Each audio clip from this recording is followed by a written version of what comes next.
पर एक होता है कि आपको अभी अभी पता चला कि कुछ मंगलमय हुआ और तुरंत आप सोचने लगे अब क्या करें, इस उत्सव का हम स्वरूप कैसे प्रकट करें। तो जैसे ही गोकुल में ये बात पता चली कि भैया नंद जी के लाला भयो है, तो ब्रजवासी ने मन में विचार किया कि अब उत्सव कैसे मनाएं। व्यवस्था की प्रतीक्षा करें, सामग्री आवे उसकी प्रतीक्षा करें, नहीं। सबसे महंगी वस्तु क्या है ब्रजवासियों के पास? गौ रस, दूध, घी, दही, मक्खन, ये सबसे महंगा है। और किसानों के पास सबसे ज्यादा बहुमूल्य दूध, घी, मक्खन और खेती बाड़ी के सामान यही होते थे, और तो कुछ व्यापारियों के पास होता नहीं था। तो ब्रजवासियों को जब पता चली कि नंद जी के लाला भयो है, तो अब व्यवस्था की प्रतीक्षा नहीं कर रहे हैं कि शाम तक व्यवस्था होगी तब उत्सव मनावेंगे, कल उत्सव। इतना आनंद चित्त में हुआ कि क्या करें क्या करें, इस उत्साह को कैसे प्रकट करें। तो सब ब्रजवासी अपने अपने घर में गए और वहां जो दही की भरी भरी मटकी रखी हैं, जिनसे अभी मक्खन निकालना है, दही का मंथन करके ही मक्खन निकलता है, या फिर उस दही को मथुरा जाकर के बेच के आना है, वो दही के रखे हुए। गोकुल का मतलब क्या है? जहां प्रत्येक घर में 1000 से ज्यादा गौवंश है, गैया हैं, उसको गोकुल कहते हैं। गैया का कुल जहां विराजे उसको गोकुल कहते हैं। तो सब ब्रजवासियों को जैसे ही पता चली कि नंद जी के लाला भयो है, कैसे उत्सव मनाएं कैसे उत्सव मनाएं, तो अपने अपने घर में गए और वहीं दही की रखी भई मटकी उनको ले ले करके एक दूसरे पर उछालन लगे, बधाई हो नंद जी के लाला भयो, बधाई हो। जब देखी कि ये तो कोरी दही गिर रही है, अधिकतर लोग श्वेत वस्त्र पहनते हैं, श्वेत पे श्वेत गिर रहा है, कोई विशेष फर्क पड़ नहीं रहा है। तब कोई आयो, अरे भैया या मैंने हल्दी घोलो, तब दही में हल्दी घोली गई, केसर घोला गया, चंदन घोला गया, इत्र घोला गया। ये इंस्टेंट उत्सव है। और दही में खूब सारा केसर, घी आदि ये सब मिला करके अब लोगों पर उछाल रहे हैं। एक बात याद रखिएगा, कल के जो वस्त्र हैं उनको थोड़ा सा पोंछ पांछ करके और धल लीजिए, वो धुलवा मत देना उनको। वो जो उस पर छींटा पड़ा है, वो जो उस पर ठाकुर जी का जो उत्सव का रंग चढ़ा है ना, वो सदा रखिएगा अपने पास। और जब जब जन्माष्टमी आती है साल में, उसको पहनिए। और हमारे तो वो वस्त्र जो रात्रि में हमने पहने थे, अभी तो पता नहीं कहाँ हैं, इतनी उसमें से सुगंधी आ रही थी, ऐसे इत्र की सुगंध, केसर की सुगंध, गुलाब जल की सुगंध। तो क्योंकि जिन ब्रजवासियों के यहां दही नहीं था, वो क्या कर रहे थे? बोले वो यमुना जल ले ले करके मटकियों में और उनमें केसर आदि मिला मिला करके वो उछाल रहे थे। और मानो जैसे दही का सरोवर प्रकट हो गया हो गोकुल में। इतनी दही उछाली गई, इतनी दही उछाली गई कि घुटने घुटने तक दही दही है चारों ओर। और सब ब्रजवासी बस नाच रहे हैं, गा रहे हैं, उछल रहे हैं, कूद रहे हैं, एक दूसरे को लिटा रहे हैं और बस एक ही बात करें, बधाई हो हमारे नंद जी के लाला भयो है, बधाई हो। हम आप सब लोग तो 5000 वर्ष पूर्व हुए उत्सव की एक बिंदु भी नहीं करते होंगे। हम तो अभी तक अपनी कथाओं में 10-12 बार दधी काना कर चुके हैं। कल तो हमने बहुत सूक्ष्म किया, कहीं कहीं तो इतना ऊधम होता है, इतना ऊधम होता है, इतना ऊधम होता है कि बस पूछो मत। जो मंच होता है, मंच पे ही इतनी दही होती है, फिर वहां से एक पंडित जी को पकड़ेंगे, लटा करके उनको रिपटाएंगे, वो फिसलते हुए वहां जाएंगे, फिर वहां से उनको रिपटाएंगे इधर। वो क्या हो रहा है? बोले नंद घर आनंद भयो, जय कन्हैया लाल की। आनंद का मतलब क्या होता है? जो व्यवस्थाओं से सुख प्रकट किया जाए वो सुख होता है। जो व्यवस्थाओं से उत्सव प्रकट किया जाए वो सुख होता है। लेकिन जो अव्यवस्थाओं से प्रसन्नता प्रकट की जाती है उसको आनंद कहते हैं। अभी आप राह चलते के ऊपर रंग डाल दो, गुस्सा हो जाएगा, ए तूने कैसे डाल दिया।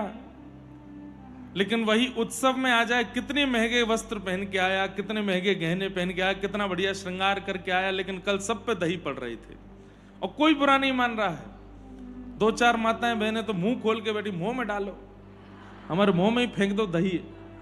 अरे मैंने की खट्टो दही ऊपर ते हल्दी मिल रही है, मुंह कसेलो है जाए वो। ये पावे वाली वस्तु नहीं है, ये तो अपने ऊपर छिड़काओ। और एक बात कहें, जाके वस्त्र पर सबसे ज्यादा दही पड़ी हो कल, उन बिंदुओं को गिन लेना, उन बिंदुओं के अनुसार इतने पाप आपके जीवन के कल नष्ट है गए। और दो चार लोग मुझे ऐसे भी दिखे कि जब मैं दही लुटा रहा था तो वो पीछे हट रहे थे कि हम पे आ नहीं जाए। मैंने कहा अरे अब मैं वहां कैसे बोलूं उनको कि अरे डलवा लो इसको, तो अपने ऊपर बिल्कुल गहने की तरह सजा लो, ये तो ठाकुर जी के उत्सव का रस है। ये पड़ जाए तो संसार के जितने भी बेरस हैं सब नष्ट हो जाते हैं। तो कल उत्सव का आनंद वैसा हम लोग कर रहे थे। ठाकुर जी का 5000 वर्ष पहले जो उत्सव हुआ था वो कैसा था? बोले घुटने घुटने तक तो दही दही है पूरे गोकुल में। और तब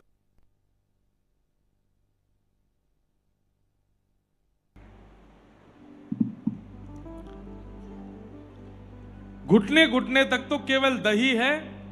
और तभी ब्रजवासी सब नंद बाबा को लेकर के आए और अपने पटके एक दूसरे से एक बांध करके नंद बाबा को बीच में खड़े होके उनके पेट पर पटके लिपटा के, कुछ ब्रजवासी उधर कुछ ब्रजवासी इधर, और ऐसे मंथन कर रहे हैं। बीच में नंद बाबा जैसे कोई मटकी का मंथन करते हैं तो बीच की जो मथानी होती है, ऐसे नंद बाबा मथानी बन करके इधर उधर घूम रहे हैं और सब ब्रजवासी नाच रहे हैं, गा रहे हैं। बोले बाबा अब तो बधाई चाहिए, लाला भयो है, 80 बरस बाद लाला भयो है। नंद बाबा सबको लुटा रहे हैं। हाथी दीने घोड़ा दीने और दीनी पालकी, बालकन को लाडू पेड़ा बूढ़न को लापसी, कड़े दीने छड़े दीने दीनी मुक्ता मालती, नंद घर आनंद भयो। ऐसा आनंद हो रहा था महाराज। अच्छा एक बात, ठाकुर जी जब मिल जाएंगे तो क्या होगा? ठाकुर जी जब मिल जाएंगे तो लुटाने का ही मन करेगा। अरे भाई तू ये ले, ये भी ले जा, अरे तू ये ले, ये भी ले जा, ये ले, ये इसको भी निकाल के ले जा, अरे नहीं निकल, काट के निकालो इसको, लेके दाओ दान करो। ठाकुर जी जब तक जीवन में नहीं आते तब तक ये मेरा है, ये भी मेरा है, ये भी मेरा है, ये भी मेरा है, सब मेरा है। लेकिन जैसे ही ठाकुर जी आ जाते हैं, ये भी चला जाए, ये भी चला जाए, सब कुछ बांट दो, कुछ नहीं रखना अपने पास। अरे जब श्याम सुंदर धन मिल गए हो तो अब और किसी की क्या आवश्यकता है हमको। इसलिए ये बात याद रखिएगा कि अगर ठाकुर जी जीवन में आ गए तो संग्रह की स्थिति खत्म हो जाएगी आपकी। लुटावन लगोगे, बांटन लगोगे, दूसरों को देने लगोगे। अभी लेने की इच्छा होती है, अभी संग्रह की इच्छा होती है, अभी इकट्ठा करने की इच्छा होती है, अभी अपना विस्तार करने की इच्छा होती है, बढ़ाने की इच्छा होती है। लेकिन ठाकुर जी जीवन में आएंगे तो सब देने की इच्छा होगी, घटाने की इच्छा होगी, लुटाने की इच्छा होगी। एक से नहीं, दोनों हाथ से लुटाओगे।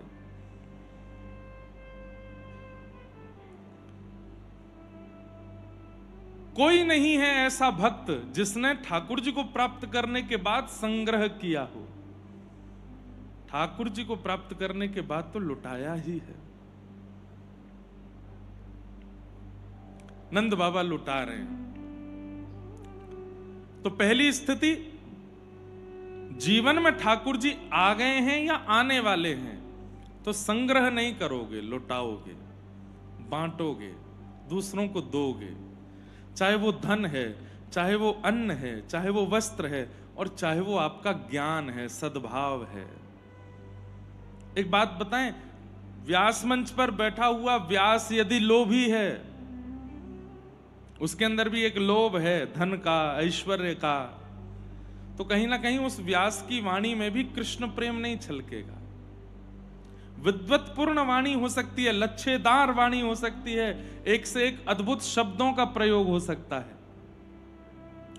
अच्छे से अच्छे स्वर में गायन हो सकता है, अच्छा सा अच्छा श्रृंगार और वस्त्र का पहनना हो सकता है, लेकिन उसकी वाणी से श्रोता के चित्त में कृष्ण भक्ति प्रकट नहीं होगी। क्यों?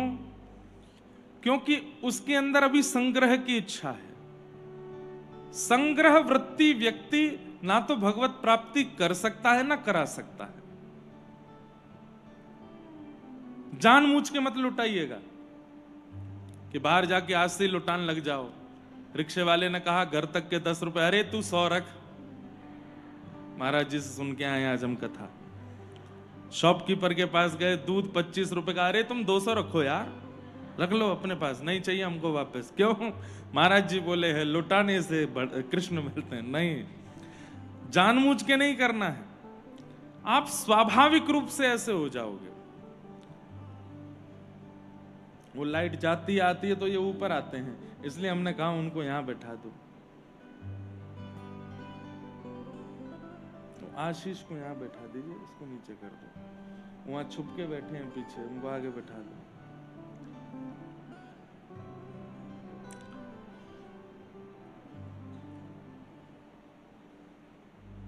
क्या बता रहा था मैं?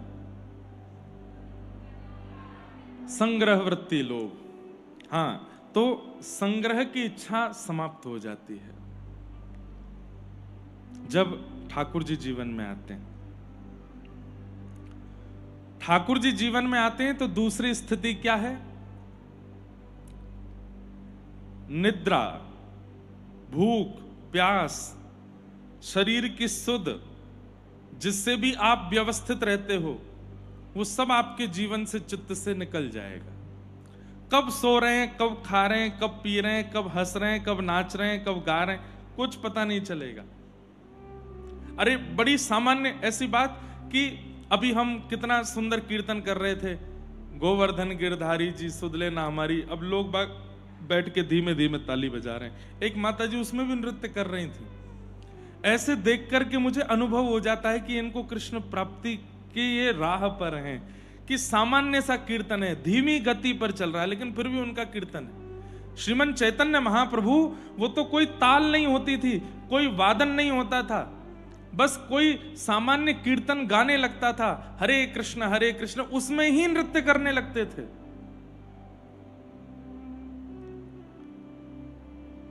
तन बेसुध हो जाएगा।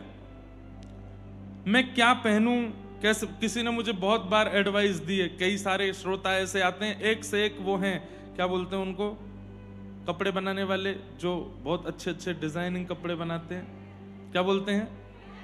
Designer, fashion designer. एक से एक आते हैं कथा में, खूब प्रेम से कथा सुनेंगे, फिर वो बोलते महाराज जी हम आपकी ऐसी स्टाइल वाली बगलबंदी बना दें, ऐसा वाला। उत्सव में हम पहनते हैं, जब गिरधर लाल जी का उत्सव होता है तो उसमें खूब पहनते हैं, जो बना के दे बढ़िया वाला उसका पहनते हैं। पर अब हमसे कह दो कोई कथा कहो आप पूरे दिन ही वैसे पहनो, तो वो नहीं पहन सकते। मन होता है कि साहब, एक ने मुझसे कहा आप सफेद ही क्यों पहनते हो? मैंने कहा भैया ठाकुर जी श्याम सुंदर हैं और रंग चढ़ाने में बड़े माहिर हैं। रंग बिरंगे पहनोगे, कभी रंग चढ़ाया तो दिखेगा ही नहीं, सफेद पहनोगे तो कभी रंग मारा भी तो दिख तो भी जाएगा, इसलिए श्वेत पहनो। एक पटका पहनते हैं, बाकी श्वेत पहनते हैं कथा में। तो बाकी उत्सव होता है तो हम भी खूब जो कुछ बना लाए कोई बढ़िया सा तो पहनते हैं उसको, लेकिन स्वाभाविक दिनचर्या में ज्यादा रंग बिरंगा चटकदार पहनने का मन नहीं होता। क्यों? ठाकुर जी को प्राप्त करने वाला या प्राप्ति की इच्छा रखने वाला व्यक्ति बहुत सरल हो जाता है, सहज हो जाता है, सामान्य हो जाता है। हम जो थोड़े बहुत आभूषण भी पहनते हैं, ये है चाहे ये है, गले में तुलसी माला है, वो भी सब ठाकुर जी की प्रसादी है। ये हमारी माता जी ने लाल जी के जन्मोत्सव पर हमको पहनाया। ये तो बाल्यकाल में हमारे यहाँ प्रथा है कि बालक का कर्ण छेदन होता है, और गले में भी जो माला आदि पहनी है वो भी ठाकुर जी की प्रसादी। अपनी इच्छा से कुछ खरीद के या कुछ मंगवा के पहनने की इच्छा भगवत प्राप्त करने वाले के चित्त में आती नहीं है।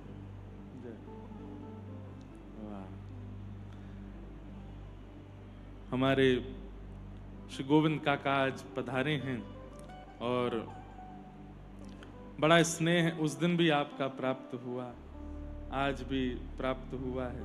वाह, बैठ लाएं, ले एक गेंद कर दीजिए तो यहीं से छक्का मारें। धन्यवाद जी, विराज भगवान। आज आपकी पुत्री हरिप्रिया लाली भी आई हैं, बहुत सुंदर अभंग गाती हैं। जब हमारी मास कथा 1 महीना की कथा नासिक में थी तो वहां अनुष्ठान में हम रहते थे, तो संध्या में दोनों भैया, ये हमारे माधव भैया, ये इतने विद्वान हैं, छोटी सी उम्र है अभी इनकी, संस्कृत धारा प्रवाह बोलते हैं और किसी भी विषय पर बहुत जल्दी संस्कृत के श्लोकों की रचना करते हैं। अब देखो, कृष्ण प्राप्त व्यक्ति ऐसे होते हैं, सामान्य, सरल, सहज। अब स्थिति देखी जाए तो ऐसी है कि बड़े बड़े संस्कृतज्ञ भी नहीं बोल सकते सामने, बड़े बड़े भी इनकी भाषा नहीं समझ पाएंगे, लेकिन जब मिलने बैठेंगे तो ऐसा लगेगा बड़े सरल, बड़े सहज, सामान्य से वस्त्र, सामान्य सी स्थिति, सामान्य प्रसाद पाना, सामान्य बोली बोलना, लेकिन मन में खूब है। आपकी पुत्री भी आई, इतना सुंदर क्लासिकल गाती हैं, इतना अच्छा अभंग गाती हैं। तो यही कृष्ण प्राप्तों का स्वभाव होता है, यही कृष्ण प्राप्तों का लक्षण होता है। वो बड़े सरल रहते हैं, बड़े सहज रहते हैं। अभी सुनाएंगी आप? हाँ, एक अभंग सुना दीजिए। कौन सा सुनाएंगी? यहां पे आ जाओ, एक माइक, ये वाला माइक ही दे दो इनको, आओ। कौन सा सुनाएंगे? जय हो। हाँ, अच्छा ठीक है, यहीं खड़े खड़े सुनेंगे, बैठ के सुनेंगे? अच्छा, तो वहां बैठ जाइए आप। एक अभंग इनका सुनेंगे और अर्थ आप लोग बताना मुझे, हाँ, क्या गाया, क्योंकि हमको मराठी थोड़ी थोड़ी समझ आ जाती है, बाकी लवकर करा। वो नासिक में हम जब स्नान करते थे, गोदावरी जी में त्रिकाल स्नान होता है, सुबह दोपहर शाम, तो प्रसादी का समय होता था। तो जब हम स्नान करते थे तो उसके बाद गुरुदेव वगैरह सब आते, वो बाकी सबको बोलते हैं लौकर करा, लौकर करा। मैंने कहा क्या लॉक करवा रहे भाई? तब वो बोले, ये बोल रहे जल्दी करो। तो एक वो समझ में आया। दूसरा, हमको स्पर्श का वहां, अभी हम परसों से 15 दिन किसी का स्पर्श नहीं करेंगे, वहां स्पर्श का विधान नहीं है, नियम रहेंगे। तो जब कोई आता था तो वो बोलते थे उसको लाम्बून, है लाम्बून मतलब दूर से, लाम्बून मतलब दूर से ही होता है ना। पहला पहला काला लगाओ भाई, लाम्बून, लौकर करा, और भी थोड़े बहुत शब्द हैं। हाँ, माझा मेरा, हाँ, मी विठ्ठलाचा, मैं विठ्ठल का, ऐसे थोड़े एक आध शब्द आते हैं, बाकी ज्यादा तो नहीं आती है।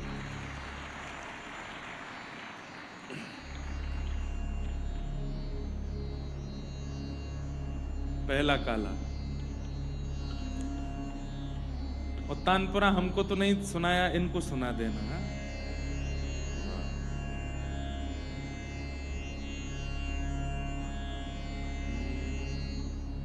ये पीछे वाला ऐसे घुमा दो, थोड़ी उनको आवाज आएगी। ये मॉनिटर घुमा दिया,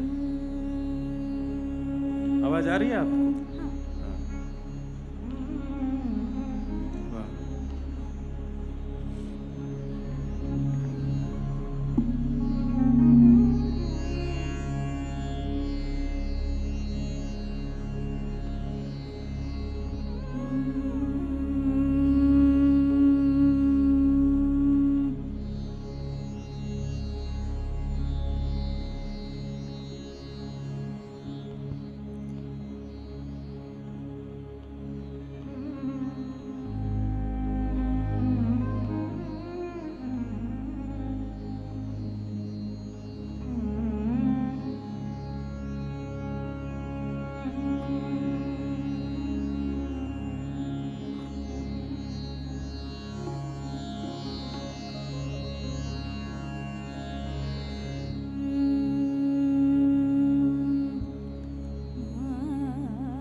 मधुसूदना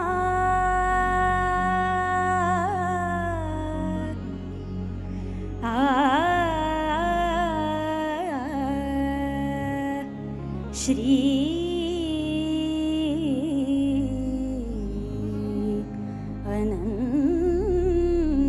अनंता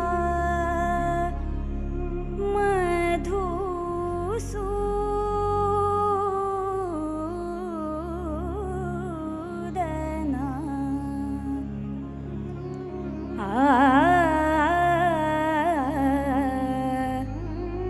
पद्मनाभा नारायणा पद्मनाभा नारायणा पद्मनाभा नारायणा पद्मनाभा नारायणा पद्मनाभा नारायणा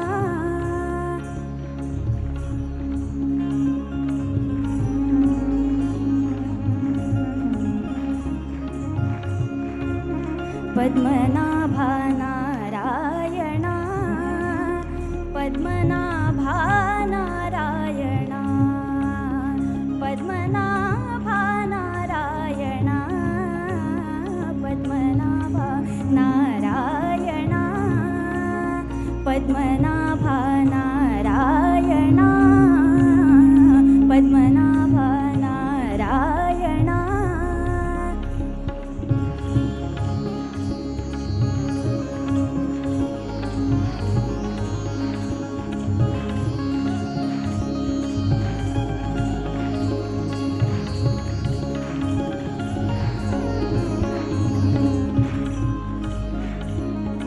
सकल देवाधि देवा सकल देवाधि देवा सकल देवाधि देवा सकल देवाधि देवा सकल देवाधि देवा सकल देवाधि देवा सकल देवाधि देवा कृपाळु वाजी केशवा केशवा केशवा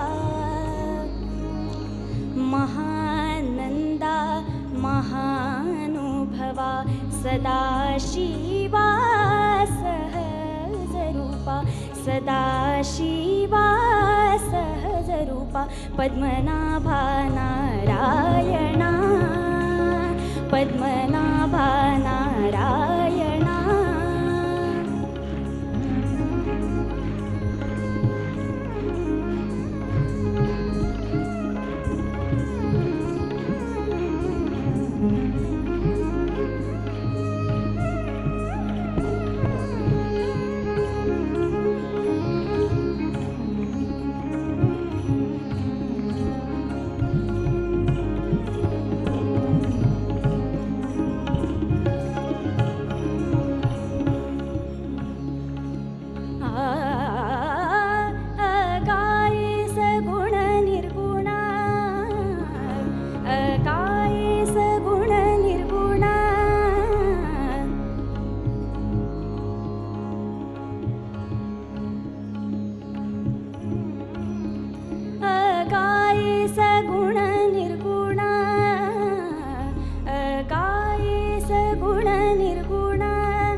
वसुदेव देवकी नंदना वसुदेव देवकी नंदना बाळरांगणा बाळकृष्णा बाळरांगणा बाळकृष्णा पद्मनाभा नारायणा पद्मनाभा नारायणा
तसे विनवणी भवबंधनी सोडवावे भवबंधनी सोडवावे पद्मनाभा नारायणा पद्मनाभा नारायणा पद्मनाभा नारायणा पद्मनाभा नारायणा पद्मनाभा नारायणा पद्मनाभा नारायणा नारायणा नारायणा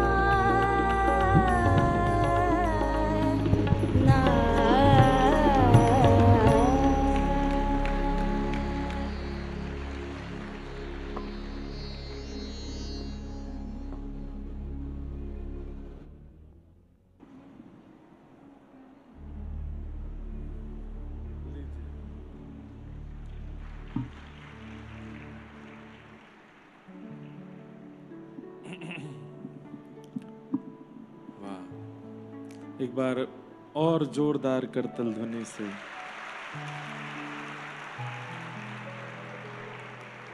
ऐसे माता पिता धन्य हैं जो आज के इतने मॉडर्न कलयुग में भी अपने बालकों को पूर्व के भारतीय संस्कारों से सुसंस्कृत कर रहे हैं।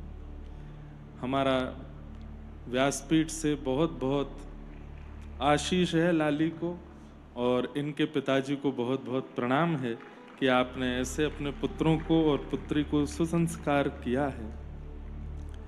नहीं तो आजकल हमारी तो डिबेट हो जाती है आजकल के माता पिताओं से। 2.5 साल 3 साल के बच्चों को स्कूल भेज देते हैं। हम कहते हैं कम से कम 5 साल का तो होने दो। महाराज जी स्कूल में अभी बहुत मॉडर्न हो गया है, 2.5 साल से ही भेजना पड़ता है, ऐसा होता है वैसा होता है। फिर उसको इतना मॉडर्न बना देते हैं कि 18 साल में माता पिता को ही किक आउट कर देता है वो। जाओ सुसंस्कृत बनाइए। भारत का जो पूर्व संस्कार है वो आजकल हमको अच्छा क्यों नहीं लगता है? क्योंकि वो संस्कार यदि बालकों में आ जाएगा तो भारत पुनः उत्थान की ओर बढ़ेगा। और जब मुगल आए, अंग्रेज आए, उन्होंने आकर के शास्त्रीय संगीत, संस्कृति इन्हीं को ही तो नष्ट किया। क्योंकि ये बचेंगे तो हिंदुत्व को कभी तोड़ा नहीं जा सकता। इसलिए मुगलों ने और अंग्रेजों ने हमारे संस्कृति को नष्ट किया, और आज ऐसा हो गया है कि क्लासिकल गाने वाला ओल्ड फैशन माना जाता है, संस्कृत बोलने वाला ओल्ड फैशन माना जाता है, धोती पहनने वाला, शिखा रखने वाला, उर्तपुंड त्रिपुंड धारण करने वाला, उसको प्रति ऐसी भावना रखी जाती है। कौन से जमाने में जी रहे हो? बोले जिस जमाने में आज भारत को होना चाहिए हम उसमें जी रहे हैं। भारत का जो सर्वनाश हो रहा है वो संस्कृति से हो रहा है, संस्कारों से हो रहा है, जो आजकल हम लोग वेस्टर्न्स को अपना रहे हैं और इनका त्याग कर रहे हैं, जो शास्त्रीयता है। आप लोग सत्य बताइएगा, मुझे तो खैर मराठी समझ नहीं आती, पर मराठी भाषा में कई संस्कृत के शब्द हैं जिनसे मुझे अर्थ तो थोड़ा बहुत समझ आ ही जाता है। पर जब ये लाली गा रही थी उस समय भले ही हम उसको दोहरा के नहीं गा सकते क्योंकि हमारे पास शास्त्रीय संगीत नहीं है, लेकिन कानों को, चित्त को, मन को, बुद्धि को कितनी शांति मिल रही थी, कितना अच्छा लग रहा था। अभी यहां पॉप म्यूजिक चला दिया जाए, आपका शरीर थिरक उठेगा लेकिन आत्मा प्रसन्न नहीं होती उससे। लेकिन ये ऐसे संगीत हैं, ऐसे भाव हैं, इनसे आत्मा, बुद्धि, मन, ऐसा लगता है कि हमारे कितने रोग नष्ट हो गए हो ये 5 मिनट के गायन सुन करके। पर मेरा बोलना बोलना ही रह जाएगा, मानेगा कोई भी नहीं, सब करेंगे अपने मन की ही। लेकिन बहुत बहुत शुभकामनाएं हैं हमारे मुकुंद काका को, जो ऐसे संतान उनको प्राप्त हैं और उन्होंने ऐसे संस्कारों से अपने संतान को सुसज्जित किया है। अब ये माधव भैया हैं, एक बार दर्शन दे दो, खड़े हो जाओ। इनकी अवस्था कितनी है महाराज जी? अभी 18 वर्ष के हैं। 18 वर्ष के, बस बैठ जाओ, आप संकोच में मत आओ। हाँ, ये 18 वर्ष के हैं और इन्होंने गायत्री पुरुषण किया हुआ है, जो कि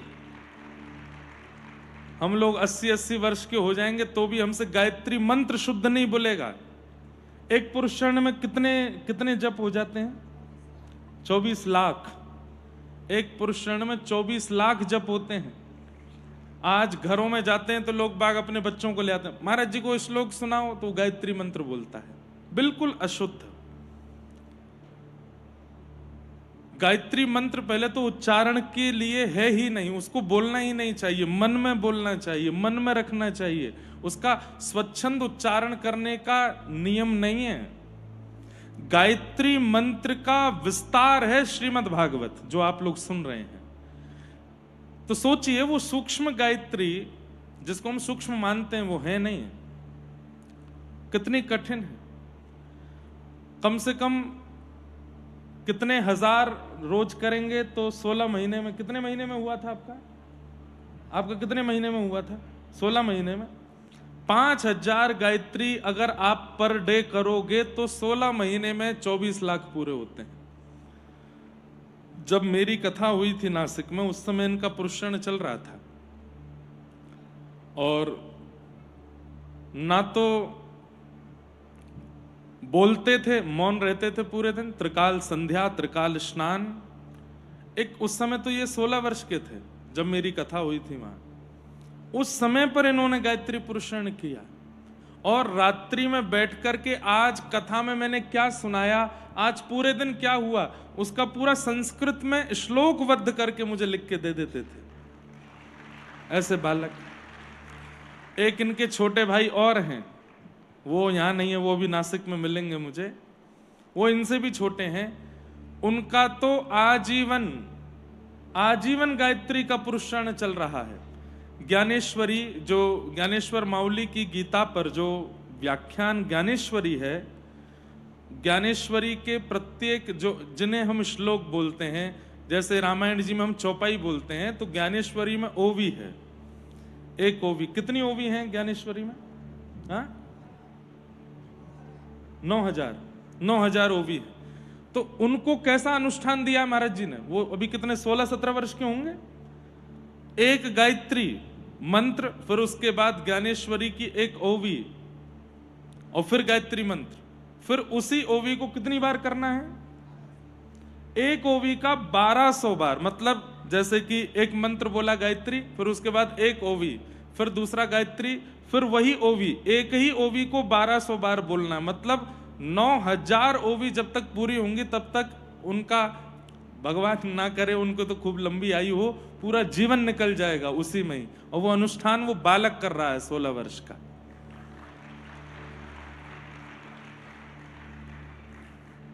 हम नासिक कथा करने क्यों जाते हैं, दत्तधाम कथा करने क्यों जाते हैं? क्योंकि भारतीयता वहां आज भी जीवित है।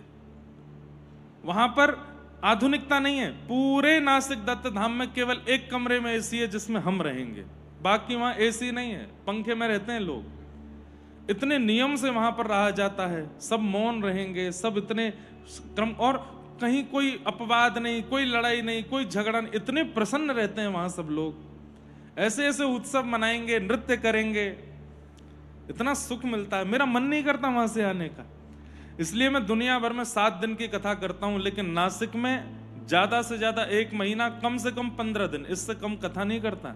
अब 15 दिन की कथा है, क्योंकि वहां आत्म सुख मिलता, आत्म शांति मिलती। ऐसा लगता है ये हमारी भारतीयता है।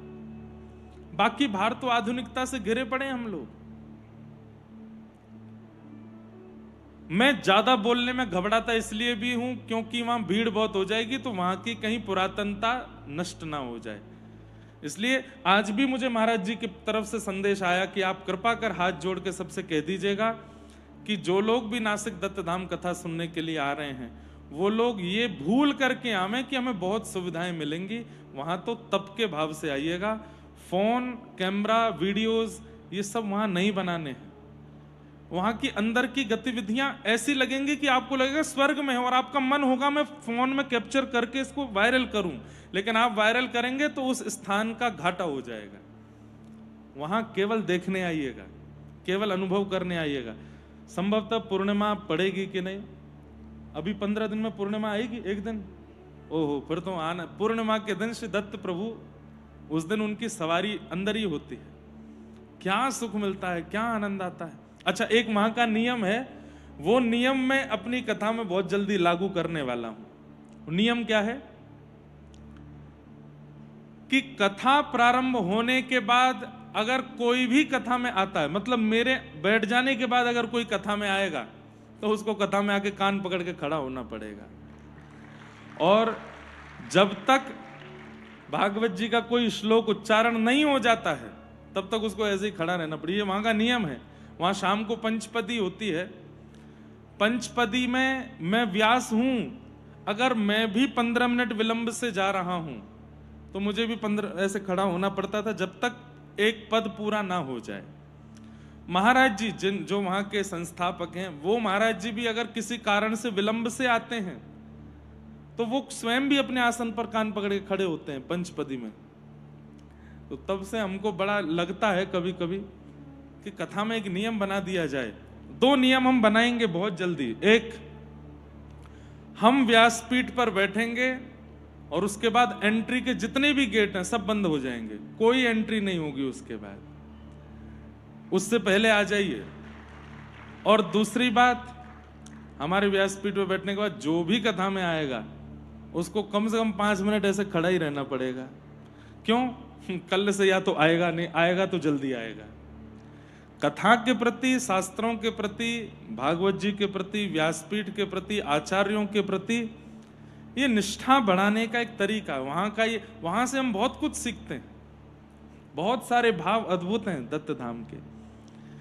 तो बस बहुत आनंद हुआ महाराज जी, आपके संतान जो हैं ऐसी संतान ही होनी चाहिए। और ये आपकी नहीं है, ये विठोबा के हैं, ये विठोबा के हैं। श्री विठ्ठल ही इनको देखते हैं। कोई आडंबर नहीं, कोई दिखावा नहीं, बड़ी सरलता सहजता में सारे गुणों को भीतर लेकर के ये बालक आगे बढ़ रहे हैं। हमारी ठाकुर जी से बड़ी प्रार्थना है कि ये प्रेरणा स्रोत बने, इनसे युवा सीखें। और युवा सीखें ना सीखें वो तो एक बात है, पर पंढरीनाथ इनसे जरूर रीझें, ऐसी हमारी भावना है। हमारे ठाकुर जी, या तो श्री ज्ञानेश्वर महाराज, वे भी 3 भाई 1 बहन थे। आपके भी 3 पुत्र 1 पुत्री हैं। हम अपने घर में उल्टे हैं, हम 3 बहन 1 भाई हैं। तो कहीं ना कहीं ये संस्कार युक्त बालक हैं। जैसे ज्ञानेश्वर मावली और उनके समस्त बहन भाइयों ने जो जो जो बदलाव किया इस राष्ट्र में, ये बालक निश्चित ही बड़े होकर के वो बदलाव करेंगे, ऐसी मेरी मन की भावना है। और भगवान करे कि ये जो भी बात मैंने कही इससे इनके चित्त में बिल्कुल अहम ना आवे, अहम शून्य होकर के रहें। और बहुत हृदय से प्रेम है सब बालकों से। हम उस दिन यहाँ कथा विश्राम करके आपके निवास पर आ रहे हैं, 50 किलोमीटर दूरी पर आपका यहाँ से घर है। आपके पूज्य पिताजी महाराज श्री मुकुंद काका, हमारे वारकरी संप्रदाय में किन्हीं भी आचार्य संतों के आगे अगर आप मुकुंद काका का नाम बोलेंगे तो वे सब जानते हैं कि श्री मुकुंद काका कौन है। ठाकुर जी ने पता नहीं कैसी एक लीला की कि अब काका देख नहीं सकते, उनके पास दृष्टि संसार को देखने की नहीं है, लेकिन वो विठोबा को देखते रहते हैं। मेरे सामने बैठ करके खाली कागज लिया, बोले विठोबा बनाऊं। मैंने कहा शायद कुछ हाथ से बनाएंगे, नेत्रों से दिखता नहीं, बस वो कागज जगह जगह से फाड़ते जा रहे थे और उसके कुछ अंगों को निकालते गए।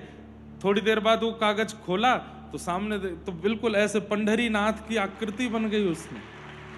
उनके चित्त में, मन में, बुद्धि में सदा पंडरी नाथ ही रहते हैं। पूरी कथा, 1 मास की कथा वो बैठ के सुनते थे वहां नासिक में।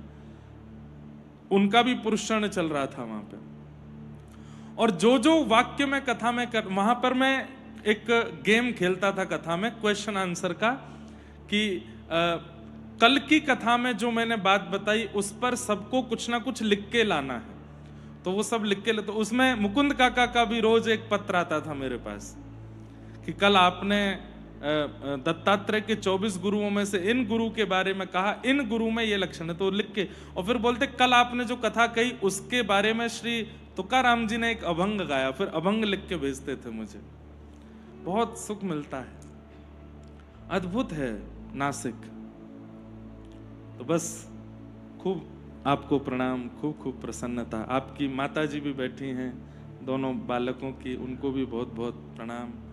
यही जीवन की सार्थकता है, जैसा आप जीवन जी रहे हैं यही जीवन की सार्थकता है। बस ठाकुर जी से प्रार्थना, कोई की नजर ना लगे, आप ऐसे ही प्रेम और भाव से ठाकुर जी के चरणाश्रित होते रहें।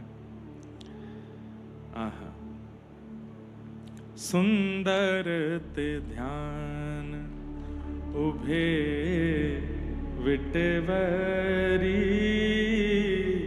सुंदर ते ध्यान। जिनका ध्यान इतना सुंदर है, जो ईंट के ऊपर खड़े हैं, उनका ध्यान इतना सुंदर है, तो वो प्रत्यक्ष यदि प्रकट हो गए तो कितने सुंदर होंगे। जिनका ध्यान इतना सुंदर है, जिनका दर्शन इतना सुंदर है, वो प्रत्यक्ष में यदि हमारे नेत्रों के सामने आ गए तो वो हम सह पाएंगे उनकी सुंदरता को। कितने सुंदर हैं वो। ये भी श्री तुकाराम जी का ही भाव है, बहुत सुंदर है। अभी तो मैं नहीं, पर मैं एक अवस्था आने पर, कुछ अवस्था, कुछ दिन और ऐसी सेवा कर दूं भागवत जी की, एक अवस्था आने पर महाराष्ट्र में कुछ महीने साल रहूंगा और श्री ज्ञानेश्वर मावली की जो ज्ञानेश्वरी हैं और श्री तुकाराम जी महाराज, श्री उनके जो भाव हैं, कभी कभी मन करता बस उन्हीं के बीच में ही रहूं, इन्हीं भावों को सुनता रहूं। इतना अद्भुत। आप जब वहां दत्त धाम में आते थे तो मुझे कभी कभी ज्ञानेश्वरी की ओवी पढ़ाते थे, सुंदर सुंदर भाव उनके बताते थे। वो सब अद्भुत हैं, उसके आगे ब्रह्म सुख भी फीका लगता है। अभी तो मैं व्यस्त युवाओं की सेवा में लगे हैं, कुछ समय और थोड़ा बहुत युवाओं को भटकाने से बचा लें, उसके बाद फिर अपने लिए करेंगे और तब नासिक में रहेंगे। कहाँ रहेंगे पता नहीं, रहूंगा महाराष्ट्र में कुछ समय। और यहाँ के संतों के जो भाव हैं, आज भी किसी बहन ने मुझे संतों के ही ग्रंथ दिए हैं, बोले आप हमारे महाराष्ट्र के संतों से इतना प्रेम करते हैं, हमको बहुत अच्छा लगता है। प्रेम करने लायक भारत के सब संत हैं। हमारे व्रज के संत भी अद्भुत हैं, गुजरात के श्री नरसिंह मेहता भी अद्भुत हैं, राजस्थान की मीराबाई भी अद्भुत हैं। ऐसे ही महाराष्ट्र के ज्ञानेश्वर महाराज से लेकर के हमारे तुकाराम जी तक सब श्रेष्ठ हैं। पर इनके भावों में जैसे कल पूज्य राधा कृष्ण महाराज जी रात्रि में देवगढ़ में हम लोग बैठे थे, तो महाराज जी कहते हैं, बोले महाराज जी महाराष्ट्रियन लोगों की एक विशेष बात है, और महाराष्ट्र में भी कृष्ण भक्त जो पंढरीनाथ के भक्त हैं उनकी एक बात है। बोले क्या? जो मन में है वो वाणी में है, और जो वाणी में है वही मन में है, पीछे कुछ नहीं है। यहां पीठ पीछे वाली बात नहीं चलती है कि आगे कुछ है पीछे कुछ है, नहीं, जैसे पीछे है वैसे सामने है। ये बहुत बड़ी बात यहाँ के महाराष्ट्र के भक्तों की और महाराष्ट्र के सज्जनों की है।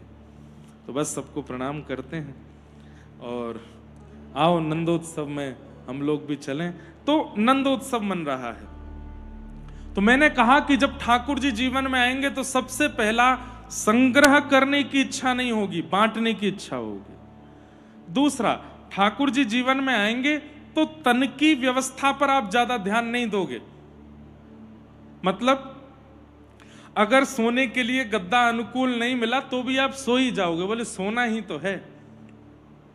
पाने के लिए भोजन ज्यादा स्वादिष्ट नहीं मिला फिर भी आप पा लोगे, पाना ही तो है, जीवित ही तो रहना है।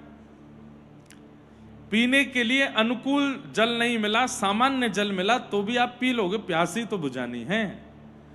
कृष्ण भक्तों में यह स्वभाव आ जाता है कि वो वर्सेटाइल हो जाते हैं, हर प्रकार की स्थिति में रहना सीख जाते हैं। और कोई व्यक्ति अगर हर स्थिति में रहना नहीं सीख पा रहा है, उसको उसकी व्यवस्थाएं बहुत हैं, तो ठाकुर जी को प्राप्त नहीं कर सकता। ये बात लिख लीजिएगा। व्यवस्थाओं पर ध्यान केंद्रित है, ब्रांड्स पर ध्यान केंद्रित है, व्यंजन पर ध्यान केंद्रित है। मैं ऐसा खाऊं, ऐसे सोऊं, ऐसा पहनूं, ऐसा दिखूं, ऐसा ना दिखूं, इन सब चीजों पर जिसकी बहुत ज्यादा कहीं ना कहीं स्थिति है, वो भगवत मिलन में अभी पीछे। वो सम हो जाएगा जो ठाकुर जी की भक्ति में है, वो हर प्रकार के स्वभाव को स्वीकार करने में राजी रहता है। व्यवस्थाएं ज्यादा आवश्यक नहीं है, वो हर स्थिति में रहना स्वीकार करेगा। तो ठाकुर जी को प्राप्त करने वाला ऐसा हो जाता है। तीसरा भाग, ठाकुर जी को प्राप्त करने वाले के चित्त में दीनता बहुत आ जाएगी। दीनता कैसे? वो सबके आगे झुकना शुरू हो जाएगा, जिसको देखेगा जो श्रेष्ठ है उसके आगे झुक जाएगा। सबको बड़ा बना के खुद को छोटा बनाने की स्थिति, ये भगवत प्राप्त व्यक्ति का एक लक्षण हो जाएगा। और चौथा और सबसे विशेष लक्षण, नेत्र ज्यादातर भीगे रहेंगे भगवत प्राप्त के, सूखे नेत्र नहीं रहेंगे। नेत्रों में सदा एक जलाशय भरा ही रहेगा, और कोई भावुक बात कर दे तो उसके नेत्रों के पनारे छूट पड़ेंगे। कृष्ण प्राप्त व्यक्ति का ये स्वरूप हमारे वृंदावन के एक महापुरुष परम पूजनीय प्रातस्मरणीय श्री चंद्रशेखर बाबा, मैंने उनका दर्शन किया है। आप विश्वास नहीं करेंगे, मैं बोलूंगा तो हो सकता है कि आपको ऐसा लगने लगेगा कि ये हो ही नहीं सकता, पर जब नाम महामंत्र चलता था, हरे कृष्ण कृष्ण कृष्ण हरे हरे, हरे राम राम राम हरे हरे, कीर्तन करते करते एक स्थिति आती थी, आंखों से आंसू नीचे नहीं गिरते थे, यहां से आंसू छलक करके सामने गिरते थे। मैंने ऐसा कभी नहीं देखा। इसको बोलते हैं अश्रुओं की पिचकारी छूटना, किसी की नहीं होता ऐसा। विरह की ऐसी परम दशा, ठाकुर जी से मिलने की ऐसी व्याकुलता कि बस नेत्र भी यहां गालों से नीचे नहीं टपक रहे हैं, सामने छलक करके गिर रहे हैं, ऐसी स्थिति उनकी होती थी। ऐसे ऐसे महापुरुष। तो कृष्ण प्राप्त व्यक्ति का चौथा लक्षण क्या है कि उसके नेत्र सजल रहेंगे। वो भले ही मुख से मुस्कुरा रहा है पर नेत्रों में पानी रहेगा, भीगे नेत्र रहेंगे। कृष्ण प्राप्त व्यक्ति का चौथा लक्षण, सब में गुण मुझ में अवगुण, ये दर्शन उसका हो जाएगा। नंद बाबा के अंदर ये सारे गुण प्रकट हो गए हैं, क्योंकि घर में लाला जन्म हुए हैं और वो लाला साक्षात कृष्ण है। अटारी पर खड़े होकर के नंद बाबा लुटा रहे हैं, सबको दे रहे हैं, कोई बड़े छोटे का भेद नहीं रख रहे हैं। कोई बहुत बड़ा नगर सेठ भी आया है तो उसको भी स्वर्ण के रत्न दे रहे हैं। लेकिन अगर कोई सामान्य कार्यकर्ता भी आ गया है तो हो सकता है नगर सेठ से ज्यादा उसको दे रहे हैं, सबको लुटा रहे हैं। क्यों? घर में आनंद हुआ है, लाला हुआ है। अच्छा, ये कोई नहीं समझ पा रहा कि नंद बाबा इतने उदार मना क्यों हो गए। ठाकुर जी के आने के बाद उदारता लाए नहीं है, अपने आप आ गई है। अच्छा, एक बार ऐसा भी होता है संसार में, पति लुटा रहा है तो पत्नी रोकती है, पत्नी लुटा रही है तो पति रोकते हैं, अरे भाई तुम कहां सब जगह क्या कर रही हो, इतना भी मत दो। लेकिन यहां दोनों